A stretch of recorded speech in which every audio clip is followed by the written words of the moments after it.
Technology పరంగా ఇతర ప్రపంచ దేశాల కంటే ఎప్పుడూ ముందు ఉండే జపాన్ 1994లోనే సముద్రంలో విమానాశ్రయం నిర్మించి ప్రపంచ దృష్టిని తన వైపు ఆకర్షించుకుంది.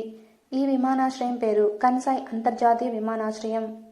ఒక అంతర్జాతీయ విమానాశ్రయం నుంచి విమానాల ద్వారా ఇతర దేశాలకి రాకపోకలు జరుగుతాయి. అదే జాతీయ విమానాశ్రయం అయితే కేవలం ఆ దేశంలో మాత్రమే రాకపోకలు జరుగుతాయి.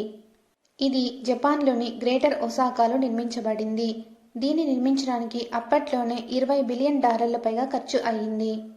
1987లో దీని నిర్మాణం ప్రారంభమవగా ఇది పూర్తవడానికి 7 సంవత్సరాలు పట్టింది. దీని రన్వే మిగిలిన వాటికంటే రెండింతలు పెద్దగా ఉంటుంది. సముద్రంలో విమానాశ్రయం నిర్మించడం అత్యంత కష్టమైన పని. దీనికోసం వారు మొదటగా ఒక కృత్రిమ ద్వీపాన్ని నిర్మించారు. ఒక ప్రదేశం 4 వైపులా నీరు ఉంటే దాన్ని ద్వీపం అంటారు. ఈ ద్వీపాన్ని నిర్మించడానికి జపాన్ చాలా కష్టపడింది. మొదటిగా ఎన్నో వేల లీటర్ల నీటిని తోడింది. ఆ తర్వాత ఎంతో మట్టిని తీసుకొచ్చి పర్వతాల నుంచి తీసుకుని వచ్చి అక్కడ వేసింది. అంతేకాకుండా విమానాశ్రయం పూడిపోకుండడానికి చుట్టూ ఒక గోడ కూడా కట్టింది. ప్రారంభించినప్పటి నుంచి 30 సంవత్సరాల వరకు నిరంతరంగా పనిచేసినటువంటి ఈ విమానాశ్రయం ఇప్పుడు మునిగిపోయే ప్రమాదంలో ఉంది.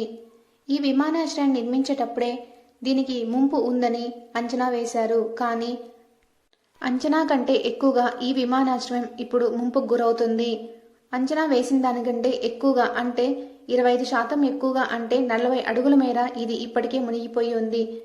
2056 నాటికి ఇది మరో 13 అడుగులు మునుగుతుందని, తర్వాత విమానాశ్రయం లోపలికి నీరు కూడా వచ్చేస్తుందని శాస్త్రవేత్తలు అంచనా వేశారు. దీనికోసం ప్రభుత్వం అనేక చర్యలు తీసుకుంటున్నప్పటికీ ఇవన్నీ తాత్కాలికమే తప్ప ఈ విమానాశ్రయం ముంపుకు గురవక తప్పదని శాస్త్రవేత్తలు అంచనా వేస్తున్నారు.